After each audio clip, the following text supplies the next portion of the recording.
सच्चिदानंद सद्गुरु साईनाथ महाराज की जय. ஓம் சாய்ராம். ஸ்ரீ சாய் சச்சரிதம் ஓவிகள் கருத்துரை அத்தியாயம் 40 விரதங்களை நிறைவித்தல் பற்றி கதை சொல்ல. ஸ்ரீ கணேசனை வணங்குகின்றேன். அறிவை அளிப்பவளான அன்னை ஸ்ரீ சரஸ்வதி தேவியை வணங்குகின்றேன். ஸ்ரீ குருதேவரை வணங்குகின்றேன். ஸ்ரீ குலதேவதையை வணங்குகின்றேன். சீதா ராமச்சந்திரனை வணங்குகின்றேன். சத்குரு சாய்நாத் மகாராஜை வணங்குகின்றேன். ஸ்ரீ சாயி சமர் போற்றுதலுக்கு உரியவர். இந்த உன்னதமான உரையின் மூலம் பாபா தன்னுடைய பக்தர்களுக்கு சுய நலம் மற்றும் தன்னலமற்ற தன்மையை பற்றி கற்பிப்பதன் மூலம் தனது ரட்சிப்பினுடைய நோக்கத்தை நிறைவேற்றுகின்றார். அவர்களினுடைய வாழ்க்கையை வெற்றிகரமாக மாற்றுவதன் மூலம் அவர் தன்னுடைய ரட்சிப்பின் நோக்கத்தை நிறைவேற்றுகின்றார். சாயி சமர் உங்கள் நெற்றியிலே கை வைத்து உங்களை ஆசீர்வதிக்கும் போது சாத்தியமற்றது போல தோன்றும் விஷயங்கள் அடையப்படுகின்றன. மனதிலே உள்ள மோதல், இருமை மற்றும் பாகுபாடு ஆகிய அசுர சக்திகள் அழிக்கப்படுகின்றன. நாம் அவர் முன் சாஷ்டாங்கமாக வணங்கியவுடன் அவர் நம்மை அன்புடன் அரவணைத்து இருமை மற்றும் வேற்றுமை உணர்வை நீக்கி அவரிடமே பிரத்யேக அடைக்கலம் புகும் சாயி மகாராஜ் போற்றத்தக்கவர். கடல் மற்றும் நதி என்பது நீர் கடவுளின் இரண்டு வெவ்வேறு பெயர்கள், அதாவது நீர்நிலை. ஆனால் அவை ஒரே வடிவத்தை பகிர்ந்து கொள்கின்றன. மழை காலத்திலே ஆறுகள் வெள்ளத்திலே மூழ்கும் பொழுது அவை கடலுடன் ஒன்றிணைந்து சிறிதளவு கூட வித்தியாசம் இல்லாமல் ஒன்றாகின்றன. நதி கடலை சந்தித்து கடலாகவே மாறுகின்றது. அதே போல பக்தர்கள் சத்குரு சாயிநாதரிடம் பக்தியுடன் சரணடைந்து அவர்களின் உண்மையான பக்தி உணர்வு மற்றும் திறனை கண்டு அவர் அவர்களுக்கு சத்குருவினுடைய பதவியை வழங்குகின்றார். அவர் அவர்களை தன்னுடைய சொந்த இருப்பிலே இணைத்துக் கொள்கின்றார். அவர்களின் பக்தி இல்லாமல் போய் அவர்கள் சத்குருவுடன் இணைகின்றனர். ஓ தீனதயாளா சாய்நாதா, உமக்கே எல்லா புகழும். ஓ பரம கருணாநிதியே, பரம கிருபாநிதியே, மிகவும் அன்பான சாயி பிரபு, நீங்கள் சாயி நாராயணன். கோடிக்கணக்கான பிரபஞ்சங்களிலே வியாபித்திருக்கின்றீர்கள். ஆனாலும் நீங்கள் இந்த பிரபஞ்ச சங்கிலியில் இருந்து விலகி ஷீரடியிலே வசிக்கின்றீர்கள். குறிப்பு: பிரம்மாவால் படைக்கப்பட்ட 7 தீவுகள், 7 பாதாள உலகங்கள், 7 சொர்க்கங்கள் மற்றும் 9 பகுதிகள் பிரபஞ்சம் என்று அழைக்கப்படுகின்றன. சாயி நாராயணன் இது போன்ற கோடிக்கணக்கான பிரபஞ்சங்களிலே வியாபித்துள்ளார். அதனால்தான் சாயிக்கு எல்லையற்ற பிரபஞ்சங்களின் சொர்க்கம் என்ற பட்டம் வழங்கப்படுகிறது. அத்தியாயம் ஓவி 46 படிக்கவும். ஆலையை அமைத்து கால்களை நீட்டி கோதுமையை ஆலைக்குள் ஒரு படி போட்டு கைப்பிடியை இறுக்கிய பிறகு சாயி கோதுமையை அரைக்க அமர்ந்த பொழுது அவரை பார்த்து நான் மிகவும் ஆச்சரியப்பட்டேன். பாபாவின் இந்த அமானுஷ்யமான நடத்தையே இந்த நூலை எழுதுவதற்கான உத்வேகமாக எனக்கு அமைந்தது. இது போன்ற அமானுஷ்யமான அசாதாரணமான லீலைகளை தொகுத்து நூல் வடிவிலே வழங்கினால் எண்ணற்ற பிரவிகளினுடைய பாவங்கள் கலங்கப்பட்ட ஆன்மாவை தூய்மைப்படுத்துவதற்கான ஒரு வழியாக அது அமையும் என்ற எண்ணம் என்னுடைய மனதிலே ஆழமாக பதிந்தது. இறைவன் தன்னுடைய குணங்களை விட தன் பக்தர்களின் குணங்களை வர்ணிப்பதையே அதிகம் விரும்புகின்றார். என்னுடைய இந்த கூற்று அர்த்தமற்றது, ஆதாரமற்றது மற்றும் சாஸ்திர அடிப்படை இல்லாதது என கருதுபவர்கள் சிவபெருமானே விவரித்த பவிஷ்யோத்தர, அதாவது வருவது உரைத்தல் புராணத்தை படிக்க வேண்டும். இந்த நூலை எழுத எனக்கு உத்வேகம் அளித்தவர் சாயி பகவான். அவர் தன்னுடைய பக்தர்களை மேம்படுத்துவதற்காக இந்த திட்டத்தை வகுத்துள்ளார். இந்த நூலின் உந்து சக்தியும் ஆற்றலும் சாயி நாராயணனே ஆவார். சாய் லீலா மாத இதழிலே மாதந்தோறும் பிரசுரிக்கப்பட்டது முதல் இந்த நூலினுடைய ஒவ்வொரு அத்தியாயமும் கேட்போரால் பக்தியுடன் வாசிக்கப்பட்டு கேட்கப்பட்டு வருகின்றது. இந்த படைப்புக்கு சாயிபாபாவின் ஒப்புதல் கிடைத்துள்ளது. இந்த நூலை எழுதுவதற்கான ஞானத்தை சாய் நாராயணனே எனக்கு வழங்கியுள்ளார். இந்த எழுத்தின் முதன்மை உத்வேகம் சாய்நாதரே ஆவார்.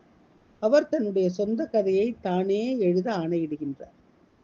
ஹேமாத்பன் தன்னுடைய குறைந்த அறிவின் அடிப்படையிலே தனக்கு தோன்றியபடி இந்த கதைகளை உருவாக்கி எழுதுகின்றார் என்று இன்னும் முட்டாள்தனமான தவறை தயவு செய்து விடாதீர்கள். இந்த கதைகளிலே ஏதேனும் நிறைகளோ குறைகளோ இருந்தால் அதற்கு நான் பொறுப்பல்ல.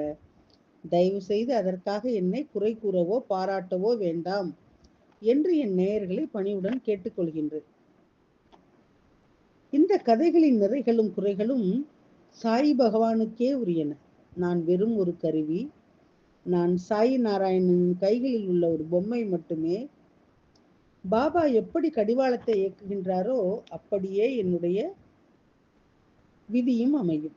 என் வாழ்வின் கடிவாளங்கள் அனைத்தும் உலகை காக்கும் அந்த சாயி பாபாவினுடைய கைகளில் உள்ள அந்த பரம்பொருளான பரமபிரபுவான சாயி பாபா அவர் பொருத்தமென கருதும் எந்த கதையையோ அல்லது சித்திரத்தையோ என்னை வரைய செய்கின்றார். அவர் விரும்பும் எந்த கதாபாத்திரத்தையும் என்னை எழுதச் செய்கின்றார். அடுத்து என்ன புதிய கதை சொல்லப்படும் என்பது குறித்து கேட்போரின் இயல்பான ஆர்வம் காரணமற்றதல்ல.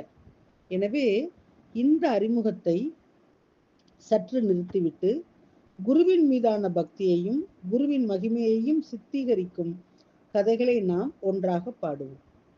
நான் கடைசி அத்தியாயத்தை முடித்த போது அடுத்த கதையை மனப்பாடம் செய்தேன். அந்த கதையை நினைவு கூர்ந்து அதை எழுத எனக்கு உத்வேகம் அளித்தது. இப்போது அதை மரியாதையுடன் கேளுங்கள். நேயர்களே, நம்முடைய பக்தர்கள் அன்புடன் அளித்த உணவை பாபா ஏற்றுக்கொண்ட போது அவர் அடைந்த மனநிறைவு என்னும் இனிய கதையை கவனமாக கேளுங்கள். ஒரு அன்பான தாய் தன் குழந்தையை நேசிப்பது போலவே கருணையுள்ள சாயிநாதர் தன்னுடைய பக்தர்கள் மீது அதே நிபந்தனையற்ற அன்பை பொழிகின்றார். அவருடைய பக்தர்கள் உலகிலே எங்கிருந்தாலும் பாபா அவர்களுக்கு உதவ விரைந்து வருகின்றார். இந்த மாபெரும் உதவிக்கு யாரால் கைமாறு செய்ய முடியும்? பாபா உடல் ரீதியாகவும் உலக ரீதியாகவும் ஷீரடியிலே வசித்தாலும் அவர் 3 உலகங்களிலும் இருக்கின்றார். இப்போது இந்த இனிய கதையை அமைதியான மனதுடன் கேளுங்கள். பாலா சாஹேப் தேவ் பாபாவினுடைய சிறந்த பக்தராக இருந்தார். அவருக்கு பாபாவினுடைய பாதங்களின் மீது அசைக்க முடியாத நம்பிக்கை இருந்தது. பாலா சாஹேப் தேவினுடைய தாயார் அனைவரின் நலனுக்காகவும் எப்பொழுதும் பல்வேறு விரதங்களை கடைபிடித்து வந்தார். அவர் பல வகையான விரதங்களை கடைபிடித்திருந்தார். இந்த விரதங்கள் அனைத்தும் சடங்கு ரீதியான வழிபாடு, உணவு படைத்தல் மற்றும் விரதத்தை நிறைவு செய்தல் ஆகியவற்றின் மூலம் முடிக்கப்படுகின்றன. இருப்பினும் பாலா சாஹேபினுடைய தாயார் கடைபிடித்த விரதங்கள் அனைத்தும் முழுமையடையாமல் இருந்தன. விதிக்கப்பட்ட சடங்குகளிலே ஏதேனும் ஒன்றை, உதாரணமாக 16 திங்கட்கிழமைகள் அல்லது 11 வியாழக்கிழமைகள் விரதம் இருப்பது நிறைவு செய்தவுடன் சடங்கு ரீதியான பூஜை செய்தும் உணவு படைத்தும் அது நிறைவு செய்யப்படுகின்றது. அவ்வாறு செய்ய தவறினால் விரதத்தினுடைய புண்ணிய பலன் கிடைக்காமல் போய்விடும். பூர்த்தி செய்தல் இல்லாமல் விரதமானது முழுமையடையாது. பாலா சாஹேப் தேவினுடைய தாயார் ஏற்கனவே இது போன்ற 25 முதல் 30 விரதங்களை அனுசரித்திருந்தார். இந்த விரதங்கள் ஒவ்வொன்றும் நிறைவடைந்ததை குறிக்கும் வகையிலே பாலா சாஹேப் 100 அல்லது 200 பிராமணர்களை விருந்துக்கு அழைத்தார். இந்த விரதங்கள் அனைத்தையும் நிறைவு செய்வதற்காக பாலா சாஹேப் தேவ் ஒரு மங்களகரமான நாளை நிர்ணயித்து பாபாவை அழைப்பதற்காக ஷீரடியிலே உள்ள ஸ்ரீ பாபு சாஹேப் ஜோக்கிற்கு ஒரு கடிதம் அனுப்பினார். பாபா, உங்கள் வருகை இல்லாமல் இந்த விரத நிறைவு செய்தல் முழுமையடையாது. எனவே தயவு செய்து இந்த எளிய மனிதரிடம் கருணை காட்டி விரதத்தை நிறைவு செய்து கொண்டாட்டங்களிலே கலந்து கொள்ளுங்கள் என்று அந்த கடிதத்திலே குறிப்பிடப்பட்டிருந்தது. நான் அரசு பணியிலே இருக்கின்றேன். என் வேலையே என்னுடைய வாழ்வாதாரம். என் வேலையை தக்க வைத்துக் கொண்டு என்னால் முடிந்த அளவு தர்மம் செய்கின்றேன் என்பது உங்களுக்கு நன்றாக தெரியும் மகாராஜ்.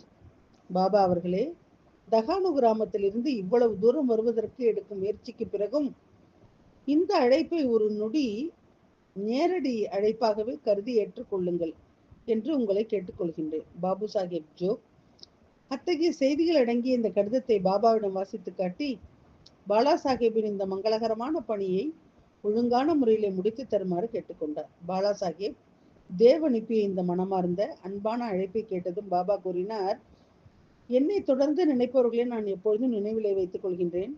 எனக்கு எந்த பயண சாதனமும் தேவையில்லை. பயணம் செய்வதற்கு மிகச்சிறிய வண்டி, குதிரை, விமானம் அல்லது ரயில் வண்டி கூட எனக்கு தேவையில்லை. என்னுடைய பக்தன் தூய அன்போடும் நிறைந்த இதயத்தோடும் என்னை எங்கு அழைத்தாலும் நான் உடனடியாக அங்கு தோன்றுவேன். நான் கண்டிப்பாக பாலா சாஹேப் தேவ் இடத்திற்கு செல்வேன். நீங்களும் பாபு சாஹேப் ஜோக்கும் நானும் இன்னொரு நபரும் வருகின்றோம் என்று ஒரு கடிதம் அனுப்புங்கள். பாலா சாஹேப் தேவ் மிகவும் மகிழ்ச்சி அடைவார் என்றார். பாபாவின் அறிவுரைகளை பின்பற்றி